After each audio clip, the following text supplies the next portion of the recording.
Bonjour, écoute la parole pour ce jour dans Ésaïe 60 au verset 3. Les autres peuples marchent vers ta lumière et les rois se dirigent vers la clarté qui s'est levée sur toi. Ce texte parle de Jérusalem qui sera une lumière pour le monde.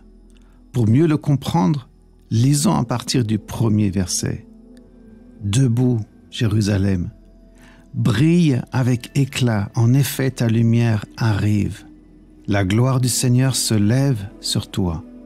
Regarde, la nuit couvre la terre, un brouillard enveloppe les peuples, mais sur toi, le Seigneur se lève et sa gloire brille sur toi. Les autres peuples marchent vers ta lumière et les rois se dirigent vers la clarté qui s'est levée sur toi. Lève les yeux et regarde autour de toi. Tous se rassemblent et viennent vers toi. Tes fils arrivent de loin.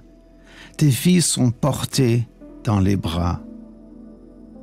Jérusalem, la ville du roi des rois.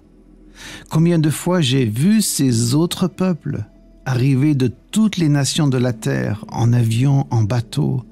Ils viennent et marchent vers la lumière, celle de Christ, même s'ils ne la perçoivent pas, même s'ils ne la comprennent pas encore. L'Éternel déroule son plan et ramène son peuple dispersé dans les nations. Il le ramène sur sa terre et là, il se révèle à lui. Quel bonheur d'avoir vu de nombreuses fois les larmes de ceux qui reviennent de leur longue diaspora. L'Éternel déroule son histoire. J'ai eu aussi l'immense privilège de m'asseoir à côté de survivants des camps de concentration, des chiffres tatoués sur leurs bras, ceux pour lesquels la Shoah, l'Holocauste, est une réalité quotidienne, impossible à oublier. Ceux pour lesquels il est même inconcevable d'oublier cette fracture de l'histoire du peuple d'Israël, le peuple de Dieu, nos grands frères.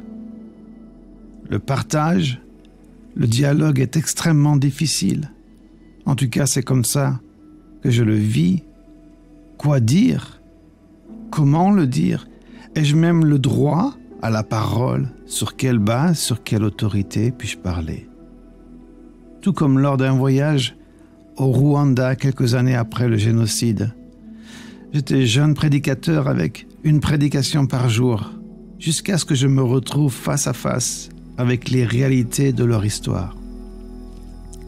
Des femmes et des enfants mutilés. J'ai eu honte. Honte de penser que je pouvais enseigner quoi que ce soit à ce peuple qui avait tellement souffert. J'ai rangé ma Bible, plié mes prédications et j'ai pleuré avec eux. J'ai demandé au Seigneur de me révéler son cœur pour ce peuple et de partager ses larmes. Après quelques jours, j'ai pu parler avec eux. C'était vraiment un partage. J'apprenais d'eux, de leur force à trouver le pardon. La souffrance est tout autour de toi. La lumière de Christ brille en toi. Elle interpelle, elle invite, elle attire l'autre, celui qui ne sait pas, celui qui ne comprend pas. Que ton cœur soit une terre d'asile, un jardin pour ceux qui sont fatigués. Le texte dit « Lève les yeux et regarde autour de toi. » Que toute ta vie soit une terre d'asile, un lieu de repos, là où la présence de Dieu console, sèche les larmes et invite à une profonde transformation, invite à la conversion.